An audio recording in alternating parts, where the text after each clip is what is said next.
están? Bueno, vamos a... A ver algunos temitas, lo voy a hacer lo más corto que pueda y rápido para que ocupe poco lugar en el video.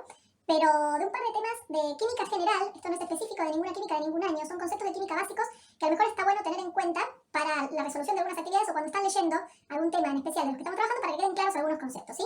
Estamos en química está claro que se trabaja con materiales, se trata de evaluar las características de esos materiales, de cómo esos materiales se combinan entre sí para formar materiales nuevos, de qué pasa con la energía en esas interacciones entre los materiales. Entonces eso sería, en definitiva, si buscan de qué se trata la química. Uno se imagina siempre que la química tiene que ver con los materiales y está en lo correcto, ¿sí? Uno va trabajando con esos materiales. Por eso vamos a dar especial hincapié en este videito cortito de qué es un material y cómo se clasifican esos materiales y qué características tienen, ¿sí?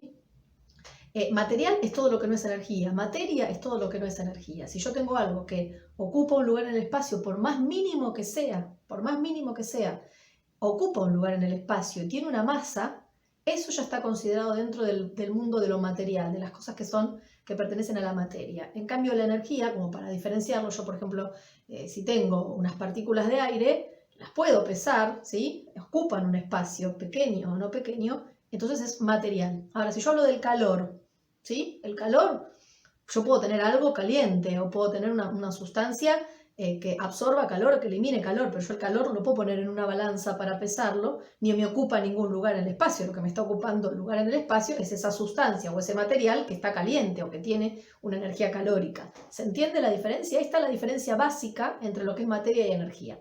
Ahora, una vez que estamos dentro de los materiales, ¿sí?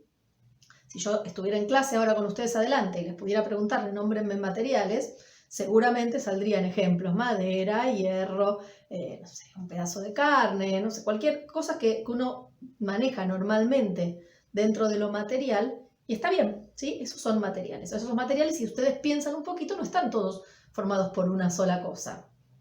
Si yo hablo de agua corriente, hablo de la canilla, hablo del agua, no agua pura, sino agua que saco de la canilla, no es agua, no es una sustancia pura, tiene sales y depende del lugar donde viva, puede tener algo que desinfecte, como algún derivado del cloro. Bien, si bien es un material, no es un material que está puro. Cuando nosotros hablamos de materiales puros, que están formados solamente por una cosa y tienen una composición química definida, ahí estamos en presencia de lo que llamamos sustancias, ¿sí? Vamos a ver si podemos acomodar el pizarrón para que lo podamos ver, ¿sí? Ahí estoy en presencia de una sustancia, ¿sí? Y esas sustancias se pueden clasificar de muchísimas maneras. Nosotros hoy vamos a ver una de esas formas, pero en realidad las clasificaciones son infinitas, no infinitas, son muchas, ¿bien? Uno de los puntos a trabajar, que ustedes trabajaron en el trabajo de diagnóstico, ¿sí? Es el tema de la diferenciación de las sustancias, que es una manera de clasificarlos, ¿sí? Entre sustancias orgánicas e inorgánicas. Orgánicas, ¿se llega a ver? Sí. Orgánicas e inorgánicas. Vamos a hacer una pequeña referencia a esto, ¿sí? Porque trae bastantes dudas.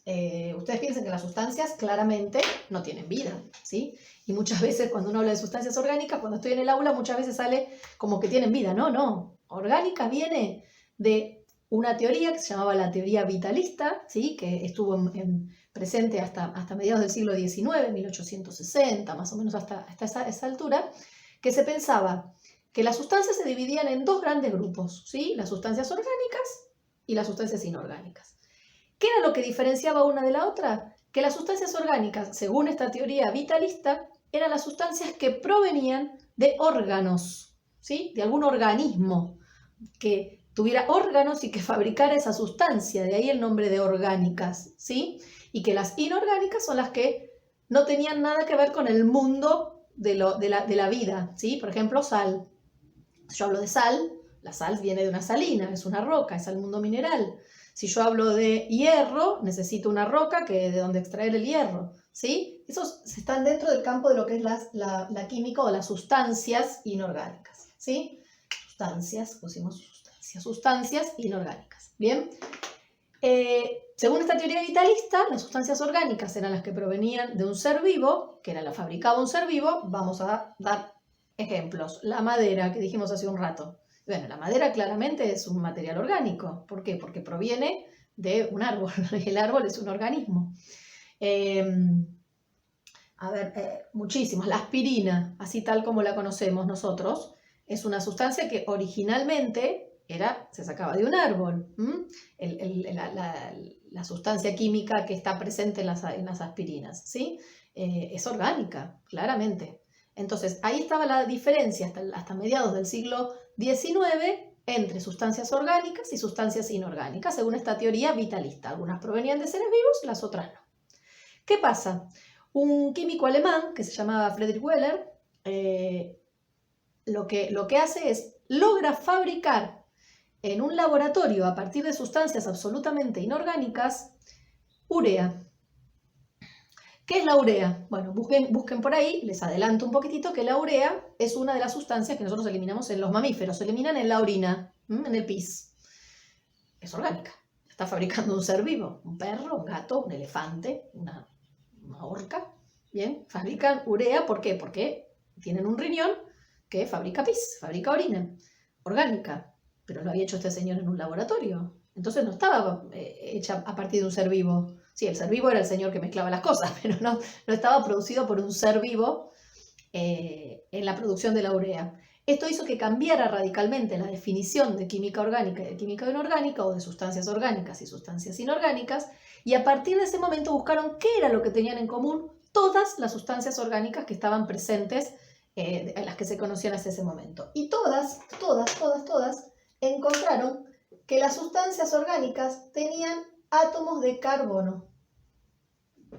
¿Sí? Esto es algo para tener siempre en cuenta, que el carbono tiene una característica, que es la de poder formar cadenas, ¿sí? Se une un carbono con otro carbono con otro carbono, y puede hacer cadenas de miles de átomos de carbono, como puede ser una molécula de ADN o de ARN, ¿sí?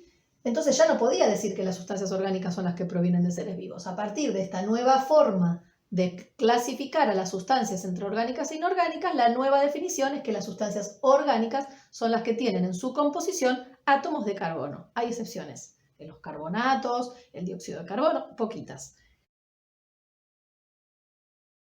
¿Cuál es la diferencia entre una propiedad intensiva y otra extensiva? Van a encontrar en los libros que dice que las propiedades intensivas son las que son características del material y que no cambian con la cantidad de material con la que se esté trabajando, con la cantidad de sustancia que se esté trabajando. Y está bien, eso es una buena definición. Y las extensivas va a ser todo lo contrario. Son las que sí dependen con la cantidad de material. A ver, vamos a tomar un ejemplo de una sustancia cualquiera, por ejemplo, sal. Todo el mundo conoce la sal fina, sal gruesa, sal para la parrilla, sal. Si cayera un extraterrestre hoy acá, que no tiene idea de lo que es la sal, y yo le tengo que explicar cómo es la sal, seguramente le van a decir que es sólida, que puede estar en granos, bien, que es de color blanco, que tiene un sabor específico. Habría que explicarle al extraterrestre cómo es el sabor salado, eso ya se los dejo a ustedes para ver cómo lo explicarían. Pero bueno, hay una serie de características que le doy a esa sustancia, sal, que son específicas de esa sustancia, ¿sí? Y está bien. Ahora, ¿va a cambiar esa propiedad con la cantidad de material? Por ejemplo, ¿va a cambiar el sabor de la sal si yo tengo una pizca de sal o si tengo 5 toneladas de sal? No, a lo sumo será más intenso el sabor, pero el sabor no cambia, ¿bien? ¿Va a cambiar el hecho del color? No va a cambiar el hecho del color, porque podré tener más cantidad o menos cantidad, porque refleja el sol o esté sucio y todo, pero el color es el mismo color siempre, ¿sí? No me importan las cantidades. Esas son las propiedades intensivas. En cambio, las propiedades extensivas son las que sí cambian con el material. Si yo digo volumen, que es el lugar que ocupa un material, una sustancia, hablo del volumen. El volumen no va a ser lo mismo si tengo un poquitito o si tengo 5 toneladas. Si tengo 5 toneladas va a ocupar mucho espacio, si tengo poquito va a ocupar poco espacio. Bien, eso es una propiedad extensiva. Entonces, si yo tengo que dar ejemplos, las intensivas serían el color, el sabor, el estado de agregación, que es sólido, líquido, gaseoso. Y las extensivas, que serían el volumen, la masa. Ahora, dentro de las intensivas se puede hacer nuevamente una división, que es la de dividir entre propiedades físicas, que este no anda, vamos a usar otro, Dentro de las intensivas vamos a usar lo que son las características o propiedades intensivas físicas y las organolépticas. La palabra casi se los está diciendo, ¿sí? Las organolépticas son las más fáciles. Son las propiedades que yo puedo dar con los sentidos. La nariz, con el gusto, con el oído, con el tacto. Bien, que van a ser el color, el sabor, la textura. Bien. En cambio, las propiedades intensivas físicas son las que ya necesito un instrumento para medir, para saber cuál es. Por ejemplo, el punto de ebullición. El punto de ebullición es la temperatura a la que una sustancia pasa de líquido a gaseoso, de gaseoso a líquido. Esa va a ser característica. La sal va a tener una, que ahora yo en este momento no me acuerdo cuál es. Búsquenla. Va a tener un punto de ebullición, pero no me importa si tengo un salar entero o tengo un frasquito de sal en mi casa chiquitito. Esa temperatura de ebullición va a ser siempre la misma. El caso ejemplo que todos conocemos es el del agua.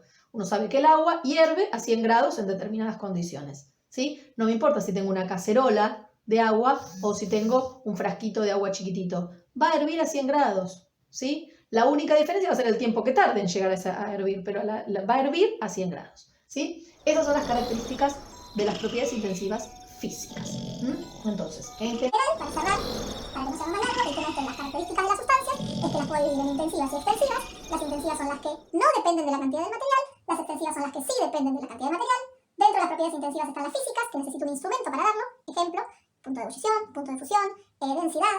Dentro de las organolépticas son las que puedo determinar por cualquiera de los sentidos, color, sabor, textura. Y las extensivas son las que sí dependen de la cantidad de material, o sea, se va a modificar esa propiedad con la cantidad, por ejemplo, la masa y el volumen.